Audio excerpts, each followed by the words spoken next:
Why most of the students get 5 or 5.5 band in reading module, whether this is academic or general training? क्यों आते हैं 5 और 5.5 band? तो मैंने पिछले दिनों काफ़ी स्टूडेंट्स के जो रिज़ल्ट्स देखे and I was very much shocked. It hurts a lot. बड़ा दुख होता है जब स्टूडेंट्स के लिसनिंग में 6, स्पीकिंग में 6, राइटिंग में 6 और रीडिंग में रह जाते हैं 5 या 5.5. I know that it is very painful. आपके लिए तो बहुत ही ज़्यादा पेनफुल है जिन्होंने मेहनत की होती है और आधे बैंड से वो रह जाते हैं. तो ऐसा क्या होता है एग्ज़ाम में कि वो आधा बैंड क्यों नहीं ले पाते? कहाँ पे डिफरेंस रह जाता है? 1-2 स्कोर का डिफरेंस रह जाता है जिसकी वजह से सारी गेम ख़राब हो जाती है और once again you have to go through the same painful experience. फिर से टेस्ट फीस देनी, क्लासेस लगानी. तो इस वीडियो में मैं कुछ ऐसी बातें आपके साथ शेयर करने वाला हूँ जो आपके लिए एक ब्लेसिंग प्रूव हो सकती हैं और आप टेस्ट में श्योर मिनिमम 6 बैंड तो ले ही जाएंगे अगर आप ये मेरी टिप्स को सिंसियरली फॉलो करते हैं और इस वीडियो को बिगिनिंग से एंड तक देखते हैं 100% इन्वॉल्वमेंट के साथ. तो बात कर रहे हैं कि वाई 5 और 5.5.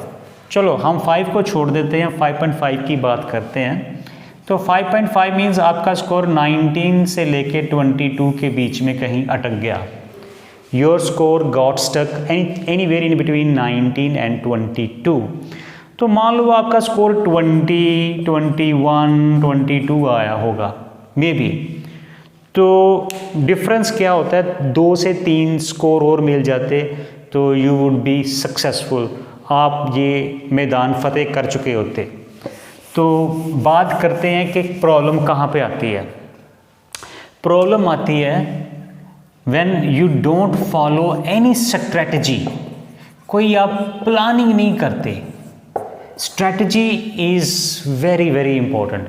जैसे कि कोई भी क्रिकेट मैच होता है तो कैप्टन्स कोई स्ट्रेटजी बनाते हैं. चाहे कोई वॉर है तो स्ट्रेटजीज बनती हैं. सिमिलरली अगर आपने एग्ज़ाम के लिए जाना है तो आपको पहले से ही कुछ प्लानिंग्स करके चलनी पड़ेंगी. कुछ चीज़ों को आपने फिक्स्ड होके करना है, कुछ चीज़ों के लिए आपने फ्लेक्सिबल होना है और कईयों को आपने इग्नोर भी करना है. इस तरीके से अगर आप चलेंगे तो आपका स्कोर डेफिनेटली आएगा. तो बात करता हूँ मैं. आजकल एग्ज़ाम 2 तरह का आ रहा है जिसमें मैं बात कर रहा हूँ पैसेज 1, पैसेज 2 और पैसेज 3. जर्नल में भी यही है, एकेडमिक में भी यही है. तो strategies will remain same for both. आप चाहे जनरल के स्टूडेंट हो चाहे एकेडमिक हो, इट डजंट मैटर. अच्छा जी, चीज़ें तब आसान हो जाती हैं जब आपको पेपर में ब्लैंक्स बहुत ज़्यादा मीन्स अगर आपको 15 से 20 के बीच में ब्लैंक्स आ जाती हैं then things become wonderfully easy for you.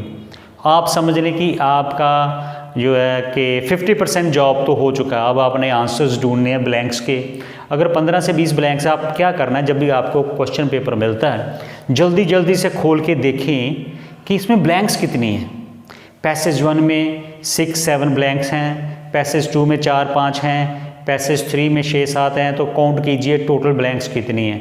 अगर ब्लैंक्स 15 और 20 के बीच में हैं तो फिर आपकी स्ट्रेटजी कुछ और होनी चाहिए.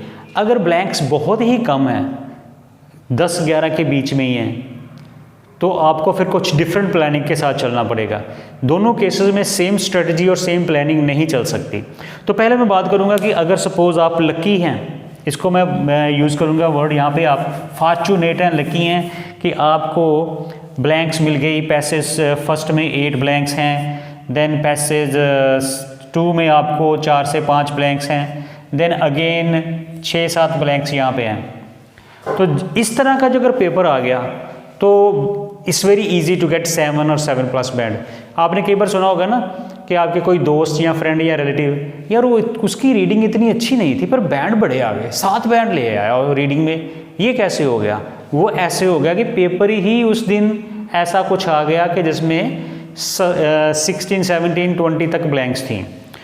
तो इस केस में आपने क्या करना है? First of all you have to attempt the blanks. आपने पहले ब्लैंक्स ही करनी है.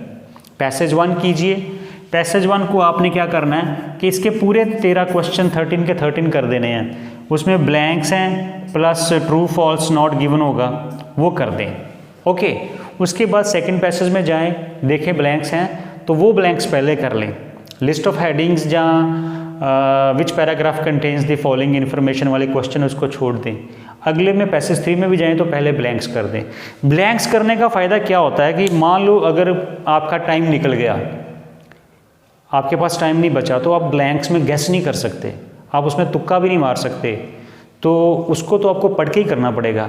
तो ब्लैंक्स करने का तरीका क्या होता है, ब्लैंक्स में आपने या तो नाउन फिल करना है, या वर्ब, या एडजेक्टिव, या फिर एडवर्ब। ये 4 तरह के वर्ड ही होते हैं जो आपने फिल करने होते हैं। तो आपने जब प्रैक्टिस करनी है तो प्रैक्टिस में आप ये चीज़ें ज़रूर देखें कि जो मैंने वर्ड फिल किया है, वो जो वर्ड फिल करना है गैप में, वो है क्या। इस इट नाउन, प्रॉपर नाउन है, कॉमन नाउन है, एडवर्ब है, एडजेक्टिव है। फिर जब आप क्वेश्चन को पढ़ रहे होते हो तो उसमें सोचो कि यहाँ पे क्या आ सकता है। ये कोई चीज़ का प्रोसेस बता रहे हैं तो उसी हिसाब से फिर एडवर्ब आएगी। अगर किसी चीज़ की कोई क्वालिटी बता रहे हैं तो एडजेक्टिव आएगा। अगर किसी चीज़ का आपने नाम, किसी टेक्नोलॉजी का नाम, किसी पर्सन का नाम, या फिर कोई ऐसा वर्ड है जो नाउन को रिप्रेजेंट करता है, तो आपने फिर वही वर्ड ढूंढना। कई तरह के और भी आपको हिंट्स मिलते हैं, जैसे आर्टिकल्स हैं ए एंड द। यहाँ पे ए एंड द अगर आ जाता है, ब्लैंक से पहले ए है या एन है या द है, तो आपको आर्टिकल वहाँ पे भी पैसेज में भी मिलेगा, थोड़ा आगे पीछे हो सकता है। कई बार क्या होता है कि 2 ब्लैंक्स आ जाते हैं, जैसे कि 7 और 8 ब्लैंक में एंड लगा हुआ है, डैश एंड डैश। तो पैसेज में क्या होता है कि वो ही वर्ड्स वहाँ पे होते हैं पर उल्ट ऑर्डर में होते हैं। जो 7 में लिखना है वहाँ पे आपने हो सकता है पैसेज में वो 8 वाली पोजीशन पे हो, ठीक है। तो इस चीज़ों को थोड़ा सा ध्यान में रख के करना होता है। कई बार बहुत इजी ब्लैंक्स बंदा एक्साइटमेंट में गलत कर देता है, क्योंकि वो जब देखता है ना कि मुझे इतनी ब्लैंक्स आ गई, तो उसकी जो नर्व्स हैं वो they are getting out of control, वो खुशी के मारे गलतियां कर देता है। ऐसा नहीं करना, you have to stay focused और बड़े आराम से ब्लैंक्स को सॉल्व करना। अगर आपने मान लो आपको 17 ब्लैंक्स हैं, 17 में से आप 15 ब्लैंक्स ठीक कर लेते हैं, तो बाकी बचे आपके लिए 8 क्वेश्चन, तो वो ढूंढना कोई आसान नहीं, that is not difficult, that's very easy. उसमें थोड़ा बहुत गेस भी चल जाता है। हाँ, अगर इतनी सारी ब्लैंक्स में से आपने सपोज 20 में से आपने 10 गलत कर दी, या 17 में से आपने 10 या 12 गलत कर दी, तो फिर चीज़ें वो ख़राब हो जाएंगी आपके लिए। तो व्हाट आई मीन टू से here that when you get blanks और गैप्स, बी फोकस्ड और उसको बहुत ही कॉन्सेंट्रेशन से मज़े से कीजिए। चाहे आपका आधा घंटा 35 मिनट्स लग जाएं तो लगने दो, पर ब्लैंक्स को बड़े आराम से कीजिए। आफ्टर दैट क्या करना है कि आपने जो बाकी के क्वेश्चंस बचते हैं उसमें आप पहले फिर पैसेज 2 में आपके लिस्ट ऑफ हेडिंग्स हैं तो उसको कीजिए। तो हेडिंग्स करने का क्या होता है तरीका कि लिस्ट ऑफ हेडिंग्स भी 2 तरह के आते हैं। एक तो होता है कि वो बहुत हार्ड उसको ढूंढना थोड़ा मुश्किल हो जाता है, वो बहुत ही जिनकी इंग्लिश अच्छी है वही ढूंढ पाते हैं, क्योंकि वो सारे पूरे पैरे में बिखरा होती है वो बात। कुछ होते हैं कि जिनको हम स्टार्टिंग में या एंडिंग में ढूंढ लेते हैं या कहीं बीच में, ठीक है। तो आपने पहले लिस्ट ऑफ हेडिंग में जो क्वेश्चन सेंटेंसेस उसको जल्दी जल्दी से पढ़े, 2 बार पढ़े, 3 बार पढ़े, उनको आप अंडरस्टैंड कर ले पहले। जैसे कि अगर कोई लिस्ट ऑफ हेडिंग है कि process of making of papers, ठीक है, तो ये किस पैरे के साथ मैच करेगा, जिस पैरे में कुछ ऐसे वर्ड्स हों, firstly, secondly, next, then finally, उसमें स्टेजेस एक्सप्लेन किए हैं, तो दैट इज, इससे क्लियर हो जाएगा कि वो एक प्रोसेस बता रहा है। जिस पैसे, मान लो कोई आपका हेडिंग आ गया कि increasing cost of paper making, तो उसमें क्या होगा कि आपने वो वाला पैरा ढूंढना है जहाँ पे मनी की बात की हो, डॉलर्स, पाउंड्स, रुपीज़, तो वहाँ पे फिगर्स होंगी, तो पहले इतनी कॉस्ट आती थी अब इतनी बढ़ गई, तो वो और आपको जल्दी जल्दी से उस पैरे को आपने देखना है कि अमाउंट की बात कहाँ पे की है, कॉस्ट की बात कहाँ पे की है। तो उसमें पैराफ्रेजिंग होती है। लिस्ट ऑफ हेडिंग्स में जो वर्ड दिए हैं वो हुबहू आपको वहाँ पे पैसेज में नहीं मिलेंगे, उनके आपको पैरेलल लैंग्वेज मिलेगी जो आपने ढूंढनी है। मान लो कि पैसेज हेडिंग में बात की गई है कि export of precious metals increased in China. तो मान लो ये हेडिंग है, export of precious metals increased in China. तो पैसेज में क्या हो सकता है कि वहाँ पे गोल्ड और सिल्वर लिखा होगा, ठीक है, and sold to other countries like exported to Japan, China, something like that. तो ऐसे तरीक़ों से आपको लिस्ट ऑफ हेडिंग ढूंढना है। तो अगर आपने अच्छी प्रैक्टिस की है तो सो वंडरफुल, और आप उसको ईजी से कर सकते हैं। तो लिस्ट ऑफ हेडिंग यूजुअली 6-7 होते हैं, जिसमें कभी कोई इंपॉर्टेंस की बात है, कुछ कंपैरिजन की बात है, कुछ बात हो सकती है जैसे राइटर की पर्सनल ओपिनियन, कुछ बात ऐसी होती है जैसे फ्यूचर ऑफ समथिंग, फ्यूचर में ये सेल बढ़ेगी या घटेगी। तो फ्यूचर वाले सेंटेंसेस में आपने वहाँ पे देखना है कि सॉरी उस वाले पैसेज में क्या होगा, फ्यूचर इंडेफिनिट होगा या is going to increase, future projections, estimates, guess और in upcoming 30 years, 20 years time. तो ऐसे वर्ड्स को आप ढूंढेंगे तो आपको चीज़ें आसानी से मिल जाएंगी। जो राइटर की अपनी ओपिनियन होती है वो यूजुअली लास्ट पैसेज में होती है, ठीक है जी। और जो कोई मीनिंग है, एक्सप्लेनेशन है, डेफिनेशंस हैं किसी भी टर्म के, जैसे कि मीनिंग ऑफ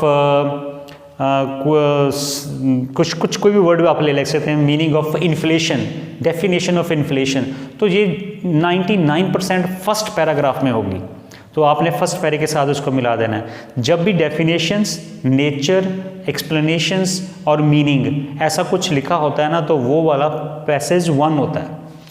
तो इतनी सारी बात करने के बाद लिस्ट ऑफ हेडिंग्स अगर आपने कर लिए, और ये आपने जल्दी जल्दी करने हैं, इसमें आपने ज़्यादा टाइम नहीं लगाना। You are not suppose to spend 15 minutes on this. ये आपने 6 हैं तो ज़्यादा से ज़्यादा 7-8 मिनट में इसको कर दीजिए, ठीक है। उसके बाद पैसेज 2 में आप देखें और क्या है, ट्रू फॉल्स नोट गिवन है या येस नो नोट गिवन है। अगर आपके पास टाइम है तो उसको पढ़ के कीजिए, ठीक है। नहीं है तो या तो फिर सारे येस येस लगा दो या सारे ट्रू ट्रू लगा दो, पर मैं ये रिकमेंड नहीं करूँगा। आई ऑलवेज से दैट अगर आपके पास टाइम है तो उसको पढ़ के कीजिए। यहाँ पे भी कुछ हिंट काम आते हैं, जैसे कि अगर क्वेश्चन में लिखा है ओनली, तो वहाँ पे आप जरूर थोड़ा सा डाउट कीजिए, ये ओनली लिखा हुआ है। जैसे for example petrol is produced only in Russia, तो यहाँ पे आपको डाउट करना है, क्योंकि ये only, all and only, all, always, never, ऐसे जो वर्ड्स होते हैं ना, ये एक बात का मतलब बदल देते हैं। तो वहाँ पे जरूर आपने शक करना है, फिर उसको चेक करना है कि वाकई क्वेश्चन में, पैसेज में भी ऑल ही लिखा है या वहाँ पे ओनली लिखा है कि नहीं लिखा। वहाँ पे लिखा है suppose Russia produces lots of petrol या maximum petrol is produced in Russia, और क्वेश्चन में कह दिया कि petrol is produced only in Russia, तो ये आपका नॉट गिवन है, ठीक है। ये ओनली की वहाँ पे बात ही नहीं हुई कि वो अकेला ही कर रहा है। तो ऐसे चीज़ों को ध्यान में रखना है। जहाँ पे कंपैरिजन हो वो भी नॉट गिवन होते हैं। यहाँ पे अगर आपकी जो क्वेश्चन स्टेटमेंट है ट्रू फॉल्स में पूरा का पूरा मैच कर रहा है, हर एक पार्ट वहाँ पे दिया हुआ है, तो वो आपका ट्रू है। अगर इसमें थोड़ा सा भी डिफरेंस कहीं पे आ जाता है, कंट्राडिक्शन हो जाती है, तो वो फॉल्स हो जाता है। और same way is yes, no and not given में। बाकी बची बात लास्ट में जो आपके आ जाते हैं MCQs। तो अगर आपके पास टाइम है तो पढ़ के कीजिए, नहीं है तो आप एक ही लेटर सब में लगा दीजिए, चाहे वो B लगाए, चाहे C लगाएं, चाहे D लगा दें। वैसे तो ABC 3 ही ऑप्शंस होती हैं।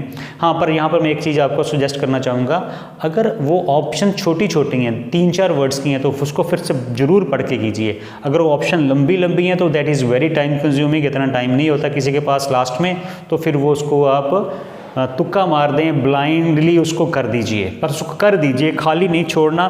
और आखिर में एक चीज़ मैंने देखी है, कई बार बच्चे क्या करते हैं, जल्दी जल्दी में ना ऑर्डर चेंज कर देते हैं।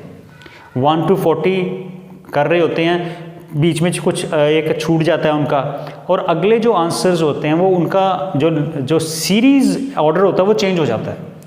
तो इसका बहुत ध्यान रखें। बड़ी बार ऐसा होता है कि बच्चे जल्दी जल्दी में पैनिक में आके जब वो शीटें वापस ले रहे होते हैं तो वो फटाफट लिखते हैं, तो ऑर्डर ही चेंज कर देते हैं। कई बार ऐसा होता है कि वो वहाँ पे ट्रू फॉल्स है तो आप येस नो लिख देते हैं, या फिर कई बार बच्चे येस का पूरा येस नहीं लिखते, वाई, नो का एन लिख देते हैं। आपने पूरा लिख के आना है, राइट।